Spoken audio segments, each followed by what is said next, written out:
네, 화제가 되는 이슈들 짚어보겠습니다. 김성훈 변호사와 함께합니다. 어서 오십시오. 안녕하세요. 네, 변호사님. 서울 지하철 1호선에서 8호선을 운영하는 서울교통공사 노조 오늘 아침부터 이제 파업을 시작했는데 경고 파업입니다. 네. 그래서 일단은 그 구체적인 쟁점에 관해 가지고 협상이 최종적으로 결려야 됨에 따라서 본격적으로 하는 파업이다. 뭐 이거랑 일반적으로 이제 이렇죠. 근데 경고 파업이라는 의미 자체가 지금 논의하고 있는 쟁점에 관해서 사측의 전향적인 의견을 전향적인 입장 전환을 요구하는 측면에서 일단은 조금 제한적인 의미에서의 파업을 진행하겠다라고 볼 수가 있고요. 향후에 이제 해당되는 안건에 대한 입장 차이가 더 벌어지게 될 경우에는 더 본격적인 더 장기간의 파업이 이룰 수도 있다. 이런 의미에서 경고 파업이다 이렇게 표현했다고 볼 수 있습니다. 이제 조금 있으면 퇴근 시간이라서 시민들의 불편이 우려가 되는데 지하철 운행에 어떤 지금 변수가 있고 그리고 대체 수송 부분은 어떻게 마련이 됐는지를 좀 설명해 주시면요. 네, 일단은 그 출근 시간대에는 정상 운행 100%를 하는 것으로 알려져 있습니다. 다만 이제 출근 시간대인 9시가 지난 다음부터는 지금 일단 한 80% 정도, 80 몇 프로 정도로 운행률이 보이고 있기 때문에 배차 간격이 늘어지거나 길어지는 그런 효과들이 있을 것으로 보이고요. 특히 퇴근 시간대는 어쨌든 간에 손님들이 많이 몰리는 시간이기 때문에 승객들이 몰리기 때문에 아무래도 좀 더 이용의 불편이 커지지 않을까 이렇게 예상할 수 있습니다. 이번 파업의 쟁점이 뭡니까? 여러 쟁점들이 있지만 가장 대표적인 부분은 안전 관리 업무와 관련돼 가지고 외주화에 대한 것을 반대한다는 것이 굉장히 제일 큽니다. 즉 지금 이제 소위 말하는 이런 철도 공사라든지 지하철 같은 경우에는 운행에 관련된 인력과 안전 점검 인력들 이런 부분들이 있는데요. 이런 부분들을 따로 떼어 가지고 외주화하는 것들이 돼서는 안 된다는 게 현재 노조의 입장이다 이렇게 볼 수가 있고요. 다만 경영 효율화 등을 위해 가지고는 그러한 외주화 등이 불가피하다라는 것이 사측의 입장인 것으로 일단 보입니다. 그러니까 외주화라는 거는 현재 있는 이 인력을 감축하겠다는 사측의 입장에 대해서 지금 노조가 반대를 한다는 말씀이신 거죠? 결론적으로는 그렇게 보일 수 있다라고 봅니다. 그 노조 측 교섭단이 한국노총 소속 그리고 민주노총 소속 이 연합으로 구성이 돼 있는데 이 둘 사이에 입장 차가 있나 봅니다. 이 파업에 한국노총 측은 참여하지 않겠다 이렇게 얘기를 했어요. 네, 그렇습니다. 이번에 교섭 자체는 이 통합교섭단이 진행을 했습니다. 한국노총 산하 노조와 그다음 민주노총 산하 노조가 모두 함께 참여해가지고 교섭을 진행을 했는데요. 정상 이제 이번은 경고성 파업이다라고 하는데 이 파업에는 한국노총 산하 노조는 참여하지 않기로 했다라고 결정을 내렸습니다. 구체적으로 어떤 부분에 이견이 있고 어떤 부분 때문에 참여 안 하는지 아주 자세하게 알려있지는 않았지만 네. 아마 이제 앞에 이야기한 것처럼 경고 파업이라는 부분에 있어가지고 결국은 이 사안에 관한 쟁점에 있어가지고 현재 최종적으로 결렬이 되지 않은 상황에서 파업을 굳이 진 상황에서 진행할 필요성이 있는지에 대해서 이견이 있을 수도 있겠다라는 추측을 해볼 수 있을 것 같습니다. 이제 구체적으로 이게 나오진 않았군요, 내용이. 네. 그러면 노사가 합의점을 찾는 부분도 그 인력에 대한 부분일 텐데 이 합의 가능성은 어떻게 보십니까? 네, 사실 근데 이번에 이 사건은 그 어찌 보면은 다른 대부분의 공공기관에서도 비슷한 일들이 계속 발생을 했습니다. 가령 이제 특정 이 사업부 중에서 특정 영역과 그런 부분들을 별도로 자회사로 만든다거나 이런 과정들이 있었죠. 그 전에 한번 생각해 보면은 톨게이트 같은 경우에도 톨게이트 징수 노동자분들을 또 별도로 톨게이트 관리 인원들을 별도 회사로 편성하는 것 관련된 또 소위 말하는 다툼이 있었습니다. 이 부분에 대해서는 결론적으로는 향후에 이런 업무들에 관해서 우리가 공기업할 때 경영 효율화를 요구하는 부분들이 있는데 경영 효율화와 또 그것이 공기업이 본연에 해야 하는 공적 역할의 수행을 저해하거나 공기업 노동자들의 복리를 저해하는 이 두 가지가 상당히 대립될 수밖에 없는 부분이 있거든요. 그런 부분에 있어가지고 사실 이번에 지하철 노조뿐만 아니라 앞으로도 그리고 과거에도 계속 반복되는 이슈라고 볼 수가 있고요. 여기에 대해서는 결국은 핵심적인 내용은 경영 효율화를 꾀하는 것들 자체는 불가피하면서도 특히나 그 공적 기능의 본질적 내용의 부분들 를 얼만큼 지금 이 외주화가 저해하는지 혹은 오히려 그것이 더 효율화하는지에 대한 논의 또한 같이 이루어져야 하는 그런 사안이 아닐까 싶습니다. 알겠습니다. 어쨌든 시민들 입장에서는 발이 묶이는 그런 불편함이 없기를 바라고 있습니다.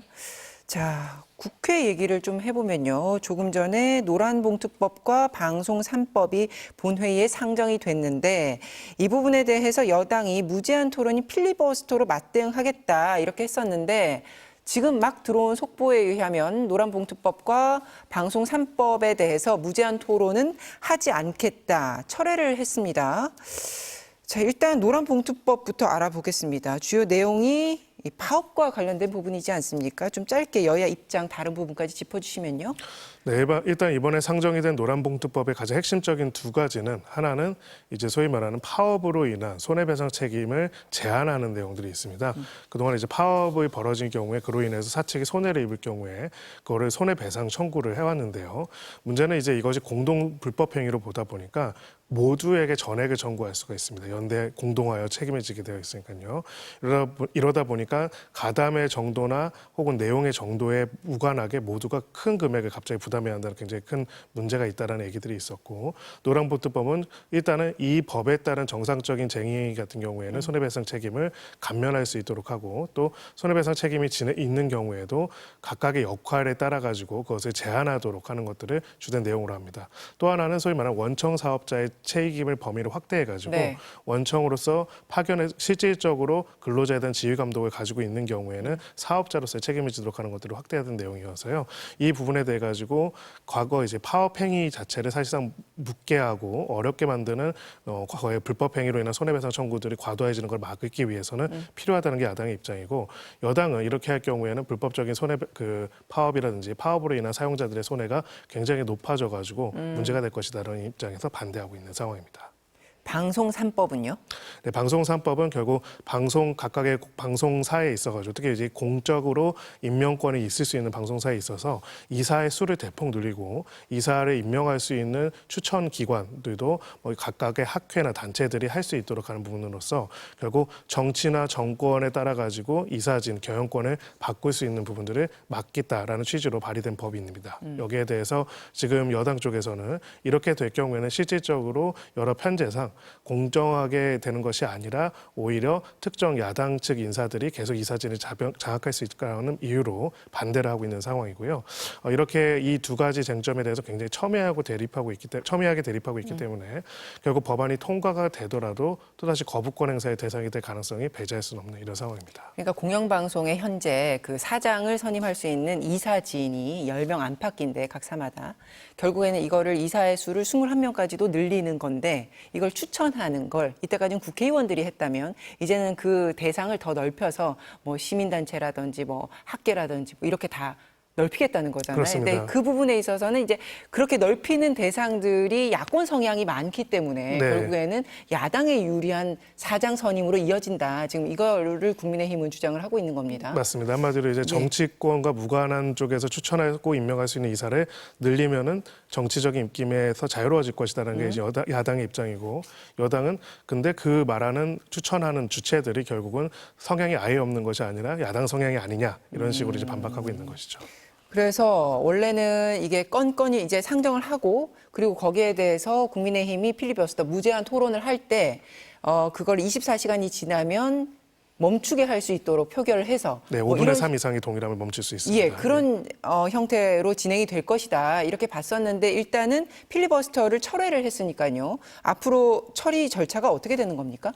네, 그렇다면 필리버스터 없이 표결로 들어가게 되고요. 그래서 법률안이 아마 지금 이제 의석구소로 보면 가결이 될 가능성이 높습니다. 그런 이제 법률안은 이제 대통령으로 가게 되는, 정부로 가게 되는 거죠. 근데 아마 지금 이번에 철회를 한 이유가 무엇일까 보면 결과적으로는 이거는 필리버스터를 해가지고 쟁점하고 사회적 논의를 많이 하는 것보다 이 부분에 대해 가지고는 대통령 거부권을 통해 가지고 어차피 법률안이 사실은 무산이 될 수가 있기 때문에 법률이 무산이 될 수가 있기 때문에 그런 부분으로 선택을 한 것이 아닐까 이렇게 볼 수가 있습니다. 알겠습니다. 그 선택에 대해서는 정치적인 해석이 있겠네요. 가습기 살균제 관련해서 오늘 첫 최종 판결이 나왔습니다. 오늘 판결은 제조사가 피해자에게 위자료를 지급해야 한다. 는 내용인데 이게 12년 전에 처음으로 가습기 살균제 피해가 알려지기 시작했던 부분에 대해서 어떤 피해 내용이었고 그리고 소송 과정이 어땠는지 좀 짧게 설명해 주시면요. 네, 가습기 살균제에 아이들이 써도 안심이다 이런 표현들을 써가지고 홍보를 하고 판매를 했었는데 알고 보니까 가습기 살균제에 있는 화학 물질 중에 굉장히 폐의 독성을 일으킬 수 있는 폐를 영구적으로 손상시킬 수 있는 물질들이 되어 있었고요. 이러한 가습기 살균제를 사용한 사람들 중에서 사망을 하거나 영구적인 장애를 가지는 경우들이 많이 있었습니다. 이 사건에서는 이제 그로 인해서 피해를 봐서 간질성 폐질환을 앓게 된 분이 소송을 제기한 건데요. 쟁점이 된 거는 이 가습기 살균제 사태와 관련돼 가지고 당시 조사를 진행을 했고요. 그래서 가습기 살균제 사용이 현재 앓고 있는 폐질환과 어떤 인과관계가 있는지에 대한 조사들이 이루어져서 거기에 따라서 1등급부터 3등급까지의 등급을 나눴습니다. 네. 1등급은 아주 직접적인 증명이 됐고 중대한 이제 위험이 발생한 경우고요. 3급 같은 경우에는 이제 가습기 살균제가 원인이 될 수도 있으나 다른 원인들이 있을 수도 있는 것으로 추정되는 경우는 가장 낮은 등급입니다. 자, 이런 경우에 이 과정에서도 여기에 대해서 손해배상 소송을 제기를 한 건데요. 여기에 대해서 이제 가습기 살균제 제조사 측에서는 3급으로 나왔다는 거는 이미 인과관계가 입증되기 어렵다는 하나의 판단이 된다고 볼 수가 있기 때문에 손해배상 책임이 없다라고 이렇게 주장을 했다면은 결국은 항소심과 그리고 대법원에서는 최종적으로 이 부분에 대해서 1급인지 3급인지 여부는 상관이 없고 그거 1급인지 3급인지 여부는 법적인 판단을 구속하는 게 아니고 사법적으로 봤을 때 손해배상의 인과관계가 입증이 됐다라고 한다면은 거기에 따라서 배상 책임을 인정할 수 있다 이런 내용을 확정한 것입니다. 오늘 최종 판결인데 1심, 2심 판단이 어땠죠? 네, 1심에서는 이제 원고 청구를 기각하는 판단이 나왔다면요. 그러니까 소위 말해서 배상 책임을 인정하지 않았다면은 항소심에서는 이제 배상 책임을 인정하는 내용으로 뒤집혔고요. 이번에 대법원 판결은 항소심 판결을 그대로 인정하는 내용이라고 볼 수가 있습니다. 그래서 오늘의 판결 이 의미와 앞으로의 파장에 대해서 좀 설명해 주시면요.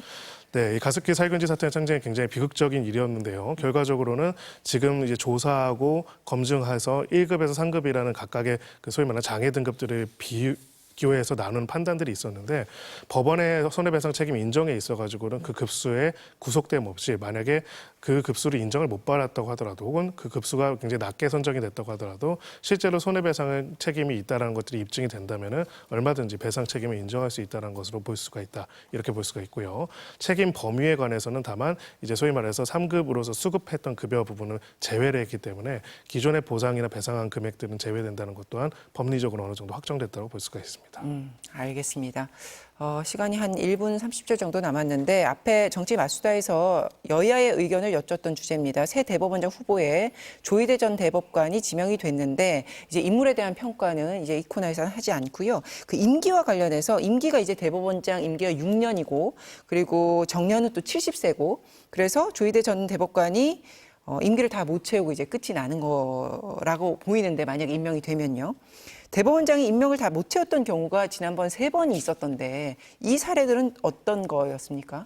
네, 마찬가지로 이제 비슷한 사례들인데요. 결국은 대법관의 임기가 있고요. 대법원장의 임기가 그 소위 말해 정년이 정해져 있습니다. 근데 어떤 사람을 지명하는데 그 사람의 나이가 이미 그 나이를 봤을 때는 임기를 다 채우지 못하고 정년이 되는 경우에는 정년에 퇴임을 해야 하는 그런 상황이거든요. 그래서 이번 사안 같은 경우에도 결국은 그 6년을 다 채우지 못하고 다시 이제 퇴임하게 된다면은 그럼 새로운 대법원장을 또다시 지명을 해야 하는 그런 상황이 발생하게 될 것입니다. 근데 그거를 염두에 왜 이제 그렇게 됐느냐라고 뭐 질문을 했는데 일단은 대통령실 관계자의 답변에 따르면은 뭐 결국은 이제 대법원장은 이제 선임을 할 때 국회의 동의를 받아야 합니다. 과반의 동의를 받아야 하고 만약에 부결이 되면은 대법원장 임명이 아예 안 되기 때문에 네.